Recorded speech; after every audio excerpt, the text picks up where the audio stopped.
하나님 감사합니다. 우리를 죄에서 구원하신 하나님 사랑과 자비를 알게 하시고 십자가 고난과 죽음과 부활을 통해 죄를 멸하시고 사망을 이기신 최후 승리를 알게 하시니 또한 감사드립니다. 알게 될수록 감사하고 아는 것만큼 감사하게 되오니 우리로 주의 사랑을 더 많이 알게 하옵소서.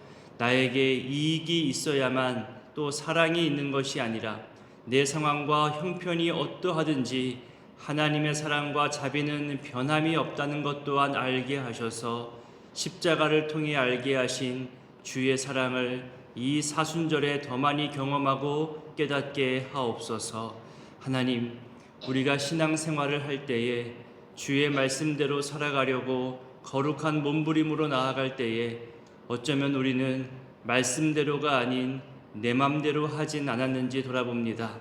방금 부른 찬송의 가사처럼 주의 말씀 듣고서 준행하는 것이 믿음의 반석 위에 집을 짓는 것인데 영원한 진리요 창조의 말씀이요 구원의 역사가 담긴 이 놀라운 사랑과 섭리의 말씀을 알면서도 내 뜻대로 내 경험대로 내 하던 대로 살아가는 우리 모습이었음을 고백합니다. 내가 변하여 주의 말씀에 합하여 살지 못하고 말씀을 내 멋대로 해석하며 나에게 유익이 되고 내 주장을 위한 근거가 되게끔 나만을 위한 이기적 태도로 말씀과 신앙을 이용하려는 그런 모습은 없었는지 돌아봅니다. 모래 위에 신앙의 집 짓지 않게 하시고 한 해의 표어처럼 거룩한 믿음 위에 든든한 반석 위에 우리를 세워나가는 거룩한 신앙생활 되게 하옵소서. 하나님, 보이는 것보다 보이지 않는 부분이 더 중요하고 더 큰 영향력이 있음을 알려주셨습니다. 보여지고 들려지는 내 입술의 언어와 내 손과 발의 행동들이 내 마음에서부터 나온다는 것을 성경은 계속해서 우리에게 알려주고 있사오니 내 마음 중심에 주님 모시고 살게 하시고 내가 생각하는 것, 내 기분과 감정과 표현 모두를 주님 앞에서 하듯이 그렇게 우리의 언행을 다스려 주옵소서.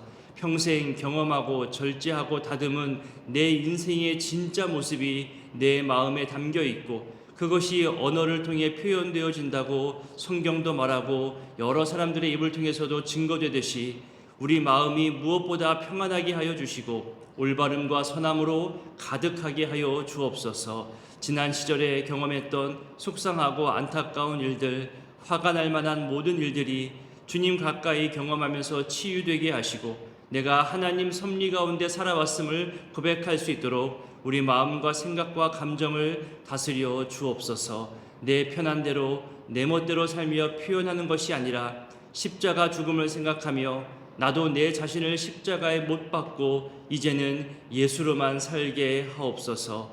하나님, 오늘 늘 푸른 대학으로 모이는 어르신들의 삶에도 평생 전쟁과 가난과 분열과 아픔을 더 많이 경험한 시대이지만 이제는 화합과 평안과 넉넉함을 더 많이 경험하고 고백할 수 있도록 그들의 삶을 하나님 따뜻하게 품어 주옵소서.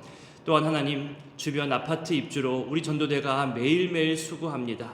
교회의 얼굴이고 첫 이미지요니 그 수고에도 기쁨과 감사가 더 드러나게 하시고 잘했다 칭찬받는 선한 사랑의 전도대 다 되게 하옵소서. 하나님, 또한 갑자기 다치시고 치료 중인 분들 소식도 들립니다. 발목에 깁스를 하신 권사님, 어린 손주를 돌봐야 하는 상황이온데 어려움 당하지 않게 하시고 마음의 괴로움이나 자책감이 아니라 오히려 평안과 재충전의 시간 되게 하옵소서. 고령의 연세로 무릎 수술하신 집사님, 또 요양병원으로 옮겨지시는 집사님, 음식도 제대로 못 드시고 잠도 제대로 못 이루는 그런 모든 속상하고 안타까운 사정들을 주님 헤아려 주시고 그들의 몸과 마음에 주님께서만 주실 수 있는 참 평안으로 함께하여 주시고 연약한 것들을 회복시켜 주시옵소서. 이 새벽에도 주님께 우리의 모든 간절한 간구를 올려드리며 일천번제와 감사의 물로 올려드리오니 주님 기뻐 흠양하여 주옵소서. 이 시간도 말씀으로 함께하실 성령님을 의지하오며 예수님의 이름으로 기도드립니다. 아멘. 오늘 말씀은 누가복음 6장입니다. 6장에서도 계속해서 바리새인들과 또 서기관들과 예수님이 부딪히는 내용들이 등장합니다. 안식일 규정을 어긴 것에 대해서 안식일 논쟁이 나오고요. 또 12제자 이름이 등장하고 마태복음에서 말하는 산상수훈의 가르침 내용이 여기서 또 반복되어 설명되어집니다. 먼저 안식일에 관련하여서 두 가지 본문 이야기가 나오는데요. 우리 1절과 2절을 읽어보겠습니다. 안식일에 예수께서 밀밭 사이로 지나가실새 제자들이 이삭을 잘라 손으로 비비어 먹으니 어떤 바리새인들이 말하되 어찌하여 안식일에 하지 못할 일을 하느냐. 이 안식일 논쟁을 생각할 때에 어제 마지막 본문에 나왔던 새 포도주는 새 부대의 이 비유와 연관되어 있음을 우리는 알 수 있습니다. 바리새인들은 옛 것에 대해 집착하고 고집하는 태도를 보여주죠. 더 나아가서 이제는 외식하는 모습까지 보여줍니다.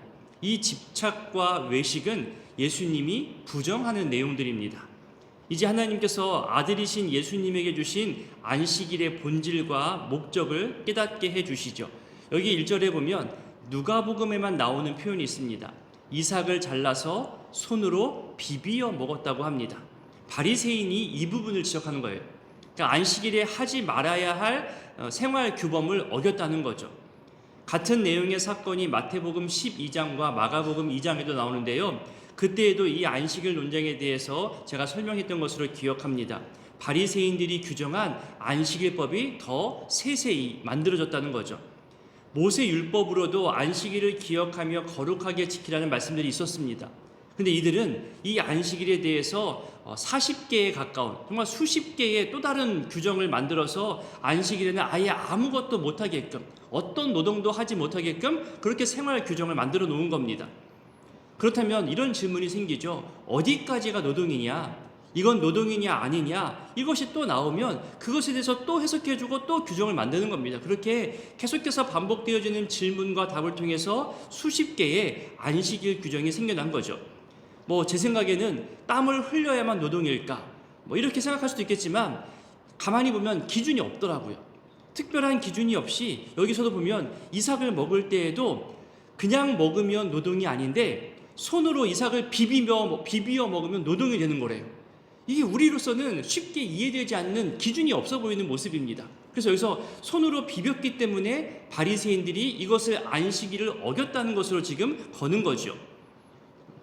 오늘까지도 이런 세세한 규정은 더 발전해서 운전하는 것, 몇 걸음까지 걸어가는 것, 엘리베이터 버튼을 몇 번 누르는 것, 이렇게 일상에서 안식일에 하지 말아야 할 것들을 더 강하게 내세우고 있습니다. 저는 그런 내용들을 들을 때마다 좀 비상식적인 행동과 형식주의적 모습은 마땅히 비판받아야 하겠지만 그 정신만큼은 본받아야 한다고 생각하는 편입니다. 주의 말씀과 또 생활 규정까지 철저하게 지키려고 하는 그 자세와 태도, 정말 숨막힐 정도로 그렇게까지 해야 할 정도인가 생각이 들 만큼 이들의 열심과 태도가 지나치긴 하지만 우리로는 그런 태도가 우리에게 있을까? 이런 열심이 우리에게 있는 건 맞을까라고 도전이 될 만큼 그렇게 또 생각이 듭니다. 하지만 결국 자기들의 열심이 기준이 되었다는 것, 이것이 문제가 된 거잖아요. 이것은 오늘날 신앙생활에서도 마찬가지로 적용할 수 있습니다. 자기들이 해석하고 자기들이 추가한 안식일 관련된 규정들을 자기들 신앙에 대해서 엄격하게 지키기 위해서 필요 이상으로 감시하고 강요하고 또 실수하면 정죄하고 비판까지 합니다. 그러니까 모세의 율법, 그러니까 맨 처음 십계명에서 주신 그 말씀의 의미, 안식일의 율법의 본래적 의미가 완전히 왜곡되어진 거죠. 사람이 살아가면서 자연스럽게 행동해야 하고 먹고 마시고 배출하고 이 모든 자연스러운 움직임에 대해서 엄격하게 통제하는 이제는 그런 율법으로 바뀐 겁니다. 본질과 목적을 잃어버린 규정들은 오히려 우리를 자유롭지 못하게 하고 얽매이게 합니다. 그렇게 자기들 해석과 비판에 앞장서 있는 사람들이 바리새인이라고 성경은 말하고 있지요.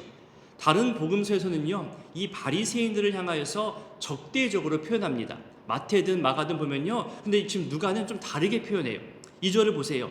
2절을 보면 어떤 바리새인이라고 표현합니다.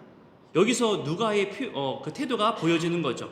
그러니까 누가복음은 기본적으로 이방인들을 향해 쓰여졌잖아요. 이방인들이 누가복음을 쉽게 읽도록 했습니다. 그렇기 때문에 바리새인들에 대해서도 어느 정도 수용하는 입장, 바리새인들을 용납하는 입장을 지금 보이면서 전체가 다 적대적인 게 아니다. 어떤 바리새인들 일부가 이렇다라고 지금은 약간 수용하는 입장으로 표현하고 있는 겁니다.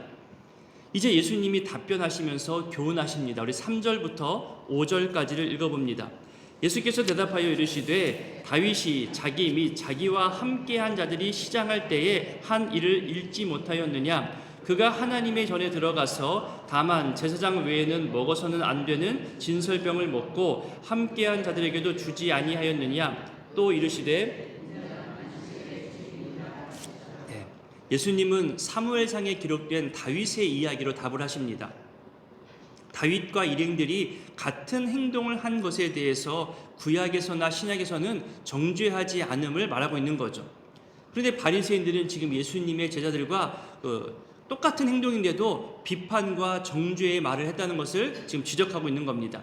그래서 예수님이 되묻죠. 3절과 4절 각각 끝부분에 읽지 못하였느냐, 주지 아니하였느냐, 그러면서 바리새인들의 오류를 지적하고 있는 겁니다. 너희들이 읽었다면 이것이 정죄할 일은 아니지 않느냐, 이렇게 말씀하고 있는 거죠.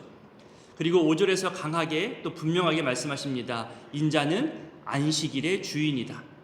하나님께서 모세의 율법으로 주신 안식일 율법은 안식일 자체를 위해 만들어준 것이 아니라 하나님의 영광을 위해서, 또 하나님이 창조하시고 하나님께서 특별히 사랑하시는 우리 사람들의 참 쉼과 평안을 위해, 행복을 위해서 만들어준 것인데 왜 율법에도 없고 본질도 모른 채 수십 가지 추가 규정들을 만들어서 괴롭게 하느냐? 더구나 배고프고 지쳐있는 생명들을 위하지 않고 왜 정죄하기 위해서 그 규정을 이용하느냐? 그거 정말 잘못된 일이라고 엄하게 꾸짖고 있는 겁니다. 이제 이어서 안식일 관련 두 번째 이야기가 등장합니다. 안식일에 손 마른 사람을 고치시지요. 우리 6절부터 11절까지를 읽어봅니다. 또 다른 안식일에 예수께서 회당에 들어가사 가르치실새 거기 오른손 마른 사람이 있는지라. 서기관과 바리새인들이 예수를 고발할 증거를 찾으려 하여 안식일에 병을 고치시는가 엿보니 예수께서 그들의 생각을 아시고 손 마른 사람에게 이르시되 일어나 한가운데 서라 하시니 그가 일어나 서거늘 예수께서 그들에게 이르시되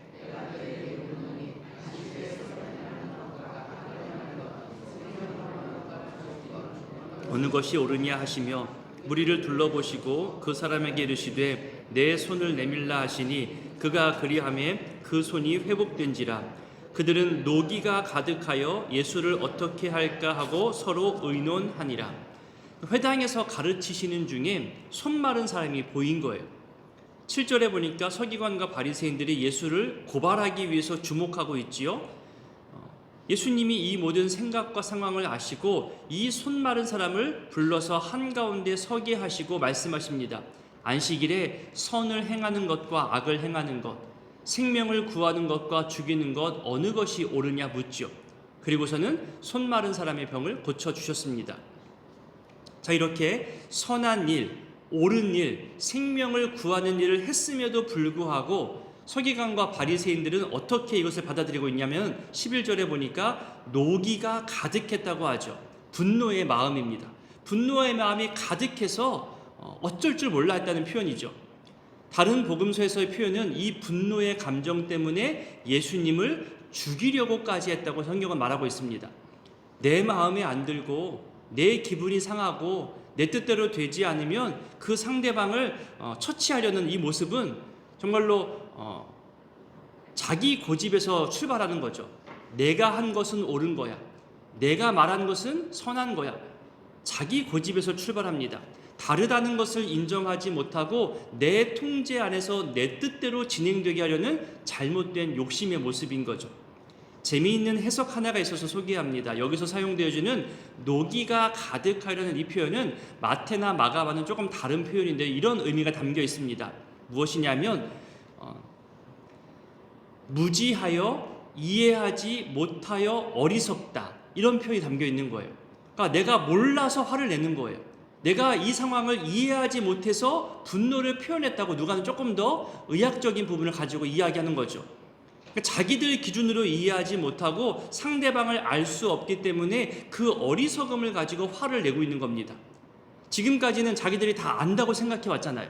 서기관과 바리새인들은 하나의 기준이었거든요. 어떤 질문이 와도 어떤 행동이나 어떤 상황에서도 다 자기들의 해석으로 설명할 수 있었고 가이드를 제시할 수 있었습니다. 자기들이 만들어 놓은 틀과 기준 안에서 모든 것을 알 수 있었고 해석할 수 있었죠. 또 알려줄 수도 있었습니다. 그런데 자기들이 이해할 수 없는, 자기들이 만들어 놓은 답이 통하지 않는 거예요.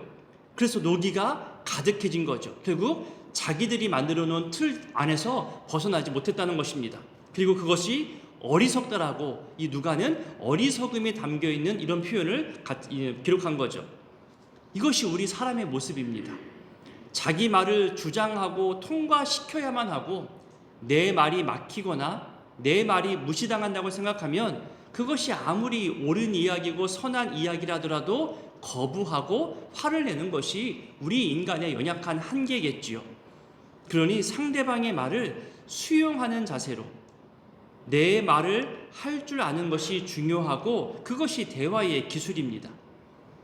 복잡하고 다양한 상황 속에서 일을 빨리 진행하려다 보니까 옛날에는 어느 한 사람의 의견이 중요했어요. 집안의 어르신, 회사의 대표, 책임자가 말하는 것을 따라가는 것이 빠른 성장의 시대 때는 그게 필요했지요. 가장 효과적이었을 것입니다. 하지만 이제는 그것이 더 큰 어려움을 가져오고 이제는 상호 간 소통을 통해서 대화의 기술을 발전시켜야 함을 계속 말하고 있습니다. 서로의 입장을, 서로의 다름을 충분히 이야기하면서도 충분히 좋은 결론을 낼 수 있는 것이 오늘날의 모습입니다. 그러니 여러분, 사람들과 이야기를 나누고 회의할 때 큰 소리 내지 않아도 됩니다. 흥분하지 않아도 되는 거예요. 오히려 그러면 실수하게 됩니다. 특히 이따가도 좀 나오는 내용이지만 분노의 감정, 술 취한 듯한 감정으로 거친 말과 욕을 쏟아내는 것은요, 그 사람의 인생의 최후 모습이 그것밖에 남지 않았음을 증명하는 겁니다. 그 사람의 성품의 결과가 평생 동안 절제하고 훈련하고 신앙생활을 통해 다짐하고 깨닫게 된 결과가 그것이 거친 욕이면 얼마나 속상해요. 차라리 침묵하는 게 더 나은 거죠. 사순절 기간뿐만이 아니라 평생을 통해서 언어 훈련, 말의 표현 훈련, 상대방 말을 듣는 훈련 늘 우리가 배우고 익혀가야 할 이제는 필수 요소입니다.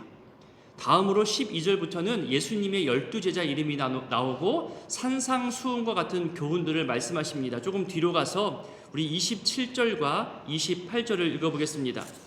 그러나 너희 듣는 자에게 내가 이르노니 너희 원수를 사랑하며 너희를 미워하는 자를 선대하며 너희를 저주하는 자를 위하여 축복하며 기도하라. 아멘. 우리 연이어 31절도 한번 읽어볼까요? 남에게 대접을 받고자 하는 대로 너희도 남을 대접하라. 그러니까 절대적인 자비의 두 가지 실천 명령을 주시는 겁니다. 원수를 사랑하고 미워하는 자를 선대하라. 결코 쉽지 않죠. 하지만 명령이기에 해야 하는 것이고 이것을 행할 때 분명 하나님께서는 도움의 손길과 또 우리로 하여금 할 수 있도록 도우실 겁니다. 사랑하고 선대하는 것이 정말 어렵다면요, 최소한 욕하는 것, 함부로 대하는 것만 줄여나가도 괜찮지 않을까요? 우리가 완성된 모습으로 사랑하고 선대하는 것이 아니라 그 모습을 향해 나아가는 과정 중에 있기 때문에 지금의 감정과 태도에서 함부로 비판하지 않고 함부로 대하지만 않아도 정말로 큰 변화의 모습, 성숙의 모습이 될 겁니다. 31절에서 말하잖아요. 남에게 대접받고자 하는 대로 남을 대접하라. 그래서 여러분, 이 구절이 한 번 더 교훈으로 또 등장합니다. 우리 35절과 36절도 읽어봅니다. 오직 너희는 원수를 사랑하고 선대하며 아무것도 바라지 말고 꾸어주라. 그리하면 너희 상이 클 것이요 또 지극히 높으신 이의 아들이 되리니 그는 은혜를 모르는 자와 악한 자에게도 인자하시니라. 너희 아버지의 자비로우심 같이 너희도 자비로운 자가 되라. 그러니까 받게 될 상이 크다고 말씀하시죠. 그리고 지극히 높으신 이의 자녀가 된대요. 이건 얼마나 큰 은혜인지 모릅니다. 우리 자비의 모델이, 우리가 선대해야 하는 모델이 하나님 아버지의 자비로움이라고 말씀하고 있는 거예요. 독생자 예수의 십자가 은혜로 그 사랑과 자비로 내가 구원받아서 천국 백성이 되고 하나님의 자녀가 된 것을 내가 알았다면, 그것이 하나님의 자비로 이루어진 것을 내가 이제는 알았다면, 다른 사람도 심지어 그것이 미워하는 상대라 할지라도 하나님의 자비가 그 사람에게도 있다는 것을 알고 대해야 하는 거죠. 나에게만 자비가 있는 것이 아니잖아요. 나를 위해서만 십자가 지신 게 아니잖아요. 상대방을 위해서도, 내가 미워하는 그 사람을 위해서도 주님은 십자가를 대신 지셨기 때문에 그것을 알고 자비로 선대하라 명령하십니다. 그러면서 추가로 37절에 보니까 비판하지 말고 정죄하지 말고 용서하라고 말씀하십니다. 그러면서 38절 끝부분에 보니까 저도 가장 또 좋아하는 표현이고 강조하는 표현 중에 하나인데요. 너희가 헤아리는 그 헤아림으로 너희도 헤아림을 도로 받을 것이라 하죠. 사람은 몰라주어도, 사람은 그것을 헤아릴 줄 몰라도 하나님은 반드시 너의 마음 진심을 헤아려서 갚아주실 것이다. 넘치도록 주시겠다고 분명한 약속을 해 주십니다. 이것이 우리에게 소망이고 우리가 언어 훈련과 진심을 또 훈련해야 하는 이유이기도 합니다. 다음에 이어지는 말씀도 앞선 말씀들과 연관되어 교훈하는 말씀이 등장합니다. 맹인을 말씀하시면서 우리가 연약하고 부족한 것을 인정하는 거죠. 그것을 인정하지 못하면 맹인과 똑같다는 거예요. 맹인이 맹인을 인도하다가 둘 다 넘어지는 거죠. 이것은 또한 바리새인들과 서기관들을 향한 비유이기도 합니다.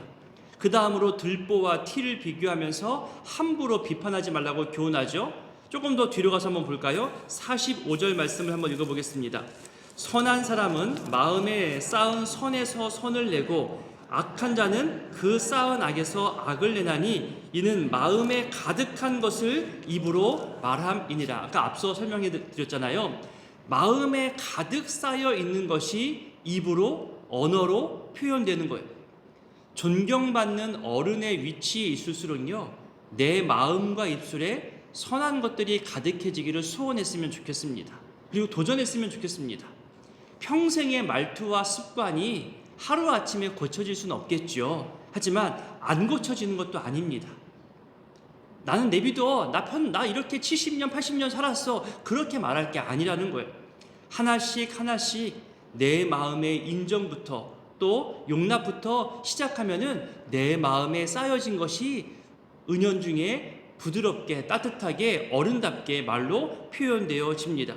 그리고 이제는 맨 마지막 부분에 가서 오늘 아까 불렀던 찬송처럼 듣고 행하는 자는 반석 위에 세웠음을 말씀하시는 걸로 오늘 본문이 마무리되어집니다.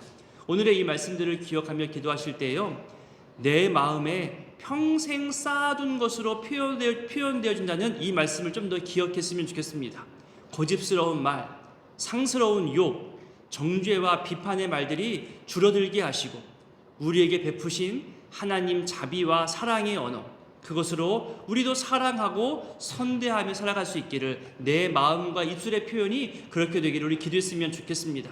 내가 대접하는 대로, 내가 헤아리는 대로 모두가 다 그대로 내게 돌아온다는 것을 아는 것이 지혜입니다. 그것이 어른의 태도입니다. 우리 마음과 입술 모든 언행에 성숙함과 자비가 가득하게 되기를, 축복의 언어가 더 많이 표현되어지기를 이 시간 기도했으면 좋겠습니다. 주기도문으로 기도하겠습니다. 하늘에 계신 우리 아버지, 아버지의 이름을 거룩하게 하시며 아버지의 나라가 오게 하시며 아버지의 뜻이 하늘에서와 같이 땅에서도 이루어지게 하소서. 오늘 우리에게 일용할 양식을 주시고 우리가 우리에게 잘못한 사람을 용서하여 준 것 같이 우리 죄를 용서하여 주시고 우리를 시험에 빠지지 않게 하시고 악에서 구하소서. 나라와 권능과 영광이 영원히 아버지의 것입니다. 아멘.